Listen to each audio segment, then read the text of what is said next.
Hello engineers, welcome back.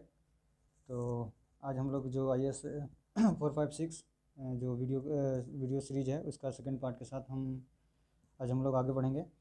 तो पिछली video में हम लोग ये देखे थे, वाटर तक देखे थे कि वाटर के लिए जो भी परमिसिबल लिमिट है फॉर सॉलिड जो कि वाटर में प्रेजेंट होता है, अगर परमिसिबल लिमिट से अगर ज़्यादा सॉलिड प्रेजेंट है वाटर में तो उसको हम लोग कंक्रीटिंग वर्क के लिए नहीं यूज करेंगे। तो इसमें जो मोस्ट इंपॉर्टेंट था ये हम आपको बोले थे कि जो वाटर के लिए जो भी हम कंक्रीटिंग के लिए टेस्ट करते हैं उसका IS कोड है IS 3025। IS 3025 ये इंपॉर्टेंट है, ये याद रखना है।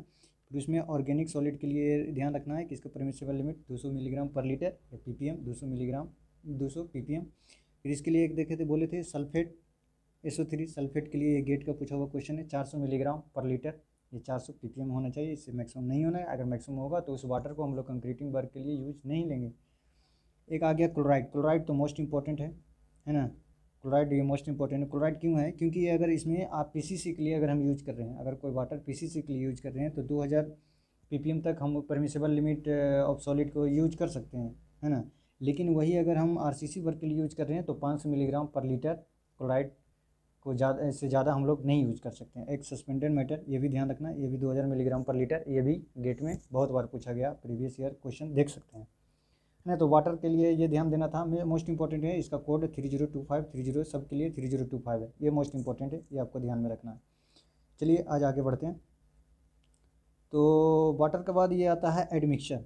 एडमिक्सचर क्या होता है? एडमिक्सचर हालांकि कंक्रीट का पार्ट नहीं होता है, बट इट इज़ कह सकते हैं कि एक एक्सटर्नल मटेरियल होता है जो कि हम लोग कंक्रीट में कंक्रीटिंग करते समय और कंक्रीट मिक्स में हम लोग ऐड करते हैं to modify engineering property of concrete, है ना। कंक्रीट का जो भी इंजीनियरिंग प्रॉपर्टी है, setting time, workability, time freezing, ये सब एक्शन को मीन्स रिटेन करने की उसका प्रॉपर्टी को हम लोग मॉडिफाई करते हैं। मॉडिफाई बहुत सारे टर्म में हम लोग कर सकते हैं।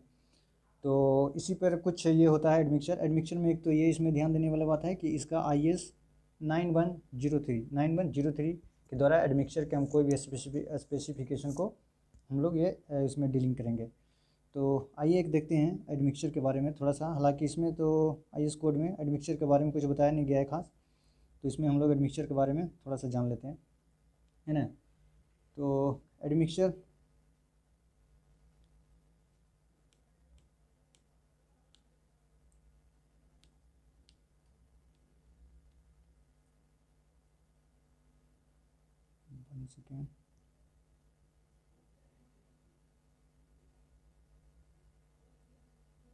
है ना। एडमिक्सचर तो एडमिक्सचर ये होता है, एडमिक्सचर बहुत प्रकार के होते हैं, मीन्स यूजेज के अनुसार उसका नाम दिया गया है। पहला है जैसे एसिलरेटर, है ना।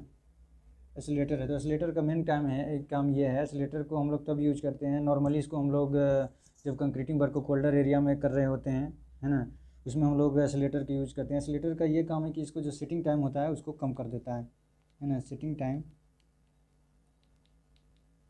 टाइम को डिक्रीज कर देता है ना। सिटिंग टाइम को डिक्रीज कर देता है।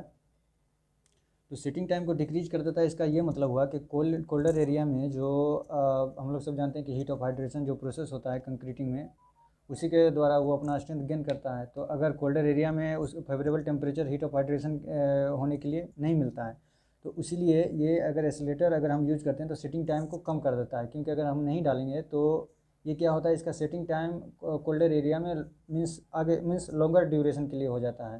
तो इसी के लिए हम लोग इसको एसिलेटर एडमिक्सचर के रूप में यूज करते हैं इसके सेटिंग टाइम को कम करने के लिए। और इसका सबसे जो कॉमन एडमिक्सचर जो हम लोग यूज करते हैं, है ना, CaCl2 है, कैल्शियम क्लोराइड, ये मोस्ट कॉमन जो एसिलेटिंग एडमिक्सचर है जो कि साइट पर यूज होता है ना। लेकिन इसका ये ध्यान देने वाली बात है कि ये 2% से ज़्यादा नहीं यूज करना है ना, 2% से ज़्यादा नहीं यूज करना है। और एसिलेटिंग जो एडमिक्सचर होता है ये कोल्डर एरिया में यूज करता है। कोल्डर एरिया में क्यों यूज करते हैं? क्योंकि सिटिंग टाइम को ये कम कर देता है। चलिए दूसरा देख लेते हैं, क्विक में देख लेते हैं। दूसरा आ जाएगा रिटार्डर, है ना।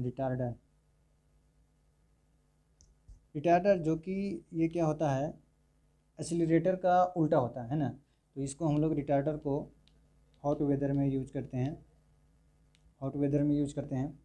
और ये क्या होता है, सेटिंग टाइम को, है ना, सेटिंग टाइम को इंक्रीज कर देता है। सेटिंग टाइम को इंक्रीज करने से क्या मतलब है, इसको जब हॉट वेदर में क्या होता है कि जब हम कंक्रीटिंग करते हैं तो जो वहाँ का सराउंडिंग्स टेम्परेचर होता है, जो कि फेवरेबल टेम्परेचर, जो हीट ऑफ हाइड्रेशन और for gaining the strength of concrete के लिए जो चाहिए उससे ज़्यादा हो जाता है। तो ज़्यादा हो जाता है तो क्या होता है कि जो सीमेंट कंक्रीट जो होता है वो false setting means property show करने लगता है। तो उसी सेटिंग टाइम को हम लोग इंक्रीज करने के लिए उसमें हम लोग रिटार्डर किट डालते हैं, ताकि वो धीरे धीरे और हम लोग उसको अपना यूज में कर सके और वर्केबल रहे सीमेंट।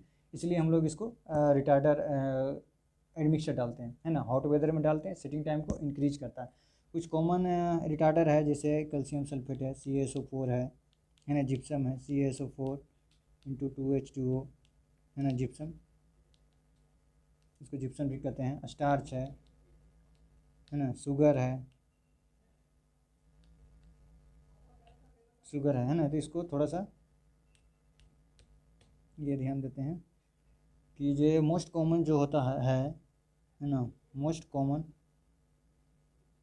कॉमन जो रिटार्डर है, मोस्ट कॉमन रिटार्डर क्या है, शुगर है ना, चीनी, जिसको हम लोग सब जानते हैं शुगर। तो शुगर का क्या है ये कि अगर हम इसको 0.05% टू अगर 0.1% डालेंगे तो ये क्या होता है, टाइम को, जो सेटिंग टाइम होता है, सेटिंग टाइम को 4 आवर्स के लिए डिले कर देता है, 4 आवर्स के लिए डिले कर देता है। और इसका एक और है 0.2% तक अगर हम उसका चीनी को अगर हम इस्तेमाल करेंगे तो ये क्या करेगा, 72 आवर्स तक टाइम को डिले कर देगा, सेटिंग टाइम को डिले कर देगा। लेकिन एक और है ये कि अल्टीमेट स्ट्रेंथ जो कंक्रीट का होता है, अल्टीमेट स्ट्रेंथ को, ये मीन्स ये नो चेंज, है ना, ये अल्टीमेट स्ट्रेंथ को चेंज नहीं करता है। तो ये मोस्ट कॉमन जो इंटरव्यू में बार बार पूछ लिया जाता है नॉर्मली, अभी BPSC में ये पूछा था कि जो मोस्ट कॉमन रिटार्डर हम लोग जो नॉर्मली यूज करते हैं तो ये क्या होता है, शुगर होता है। इसको आप ये बताइएगा कि 0.2% सर ये इतना इफेक्टिव है कि 0.2% अगर हम इसका यूज करेंगे तो ये क्या होता है, 72 आवर्स के लिए ये सेटिंग टाइम को मीन्स डिले कर देता है। और इसका सबसे बड़ी ये खूबी है कि अल्टीमेट स्ट्रेंथ ऑफ कंक्रीट को ये अनइफेक्टेड रखता है, मीन्स इफेक्ट नहीं करता है ना। फिर तीसरा आते हैं, तीसरा में क्या है, प्लास्टिसाइजर एक है, प्लास्टिसाइजर, है ना, प्लास्टिसाइजर एडमिक्सचर को वाटर रिड्यूसर एडमिक्सचर भी कहते हैं, वाटर रिड्यूसर, है ना, वाटर रिड्यूसर वाटर को रिड्यूस कर देता है। इसमें एक ये है, वाटर रिड्यूसर में ये करना है कि ये वाटर को तो रिड्यूस कर देता है, तो वाटर के रिड्यूस कर देता है तो इससे क्या होता है कि स्ट्रेंथ तो बढ़ जाएगा, है ना, ओवरऑल स्ट्रेंथ ये बढ़ जाता है, ओवरऑल स्ट्रेंथ बढ़ जाता है। इसमें क्या होता है कि ये प्लास्टिसाइजर देने से जो हाई स्ट्रेंथ जो कंक्रीट और जो कंक्रीट जो होता है उसमें अगर हम ये प्लास्टिसाइजर यूज करेंगे तो इसका क्या होता है, वर्केबिलिटी भी इंक्रीज हो जाता है ना, वर्केबिलिटी इंक्रीज हो जाएगा। इसमें एक चीज़ ध्यान देने वाला था कि ये इफेक्टिव है कि 5 से 10% तक वाटर को, है ना, 5 से 10% तक वाटर को ये कम कर सकता है। इसका एक कॉमन ये है, एक कॉमन जो नॉर्मली यूज होता है और ये पूछा भी जाता है, इसको हम लोग ये बोलते हैं प्लास्टिसाइजर लिग्नोसल्फोनेट बोलते हैं, है ना। दूसरे स्लाइड में देखते हैं, जो प्लास्टिसाइजर होता है, प्लास्टिसाइजर एक लिग्नोसल्फोनेट नाम से को यूज हम लोग करते हैं, है ना, लिग्नोसल्फोनेट, ये प्लास्टिसाइजर को हम लोग यूज़ करते हैं। एक और होता है इसी का सुपर फॉर्म है, सुपर प्लास्टिसाइजर,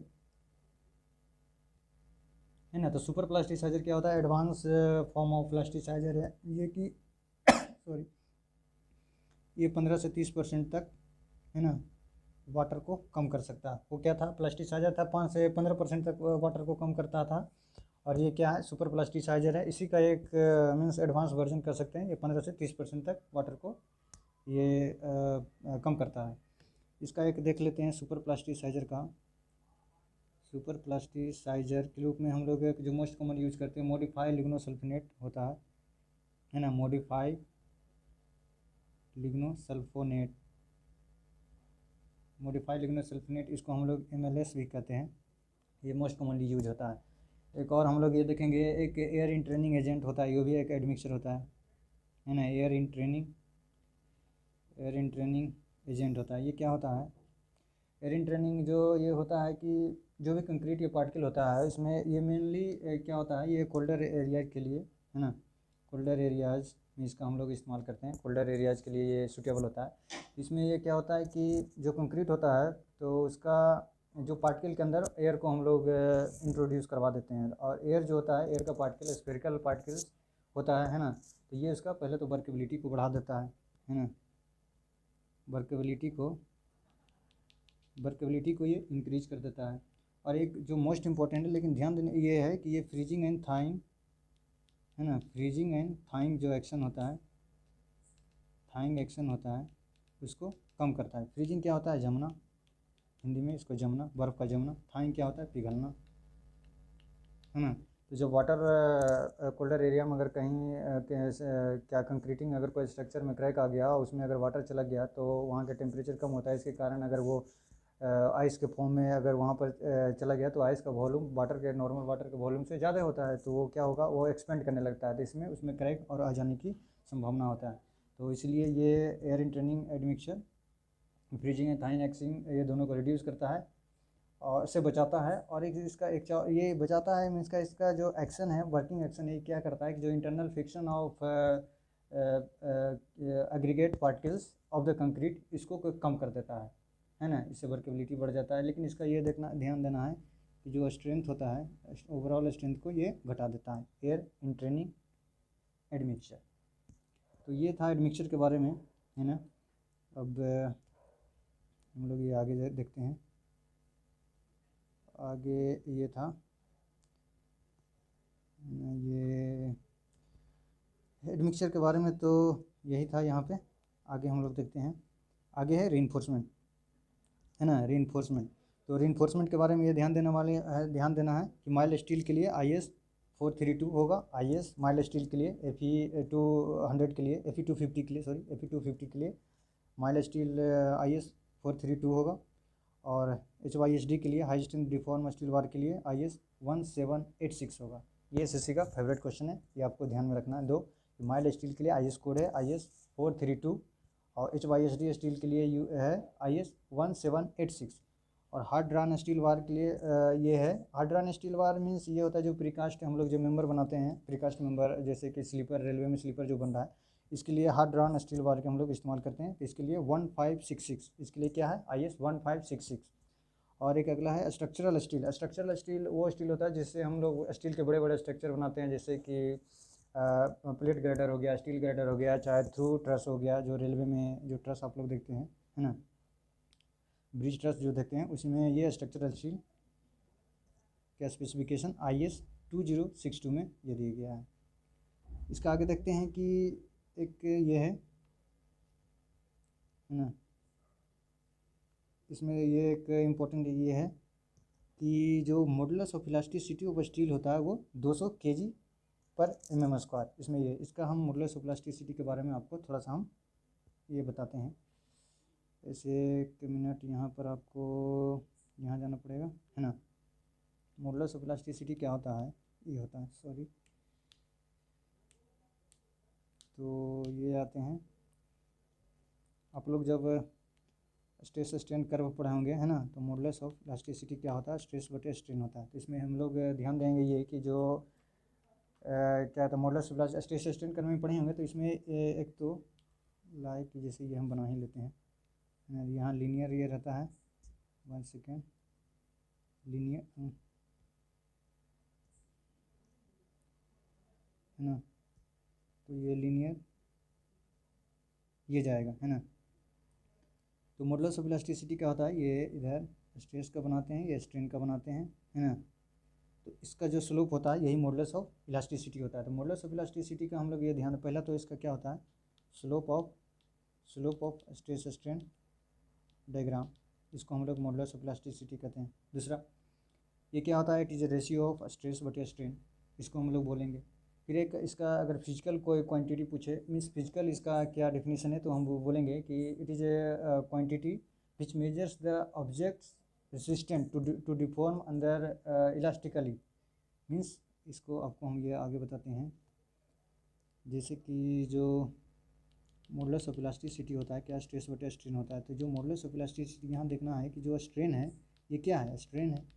तो स्ट्रेन है ये डिफॉर्मेशन है ना, डेल एल बटे एल ये डिफॉर्मेशन है, चेंज इन लेंथ बटे ओरिजिनल लेंथ। तो चेंज इन डायमेंशन बटे ओरिजिनल डायमेंशन ये है डिफॉर्मेशन। तो ये देखना है कि मॉडुलस ऑफ इलास्टिसिटी और डिफॉर्मेशन के बीच में इन्वर्स का रिलेशन है ना। अगर जो बॉडी ज़्यादा डिफॉर्म होगा उसका मॉडुलस ऑफ इलास्टिसिटी कम होगा। तो मीन्स अगर हम ये कह सकते हैं कि modulus of elasticity is directly proportional to stiffness, है ना। कि जो बॉडी स्टिफ होगा उसका मॉडुलस ऑफ इलास्टिसिटी ज़्यादा होगा। कैसे, इसमें आपको बताएं कि जो बॉडी ज़्यादा रेसिस्ट करेगा ये ज़्यादा रेसिस्ट मीन्स इसमें ज़्यादा डिफॉर्मेशन होगा, तो ये कम होगा। और ये ज़्यादा रेसिस्ट मीन्स ये ज़्यादा रेसिस्ट करेगा मीन्स इसमें डिफॉर्मेशन कम होगा, तो ये ज़्यादा होगा, है ना। तो स्टिफ बॉडी का मॉडुलस ऑफ इलास्टिसिटी ज़्यादा होता है। जैसे कि हम तो ये आपको फिजिकल मीनिंग ये बताया ना कि कोई भी बॉडी का जो कि डिफॉर्मेशन को रेसिस्ट करने की जो एबिलिटी है उसी को हम लोग मेजर करते हैं मॉडुलस ऑफ इलास्टिसिटी से, है ना। ज़्यादा जैसे कि हम आपको ये बताते हैं कि माइल्ड स्टील का, है ना, माइल्ड स्टील का जो मॉडुलस ऑफ इलास्टिसिटी होता है कितना होता है 200 गीगा पास्कल, है ना, 200 गीगा पास्कल। ये माइल्ड स्टील का। रबर जो होता है रबर का होता है कितना, वो 4 × 10⁻³ गीगा पास्कल ये होता है। रबड़ भले ये क्या कहते हैं ये मीन्स खिंचाव उसमें उसको हम ज़्यादा पुल कर सकते हैं एज ए फिजिकल, लेकिन अगर उसको as a physically means rubber को ज़्यादा हम खींच सकते हैं, लेकिन जो स्टील है steel is more elastic than rubber, है ना।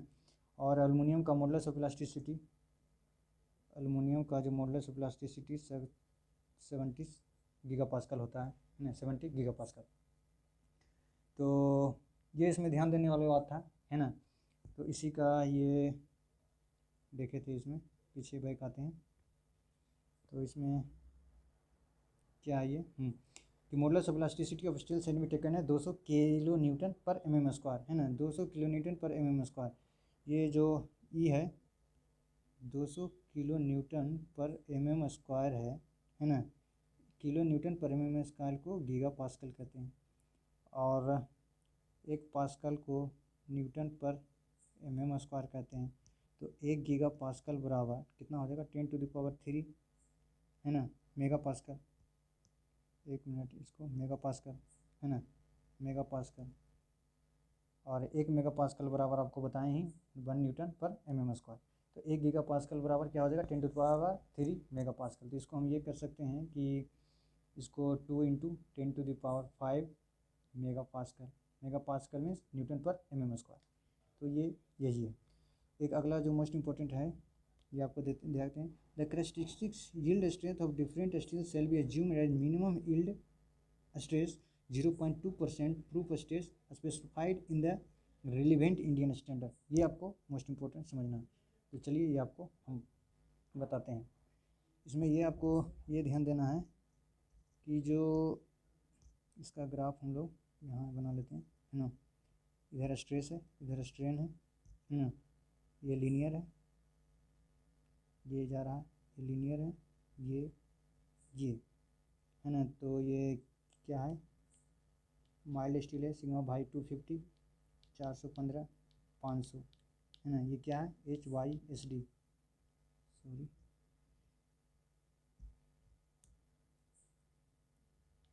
HYSD high strength deform bar, है ना। तो ये है, तो इसका तो हम लोग सब जानते हैं कि, है ना, ये जो माइल्ड स्टील है, माइल्ड स्टील, है ना। तो माइल्ड स्टील का जो मॉडुलस ऑफ जो यील्ड स्ट्रेंथ हम लोग लेते हैं, यहाँ पर होगा यील्ड स्ट्रेंथ जो लोअर यील्ड पॉइंट का होगा, है ना। जो माइल्ड स्टील का होगा yield strength lower yield point को ही माइल्ड स्टील का हम लोग यील्ड स्ट्रेंथ लेते हैं।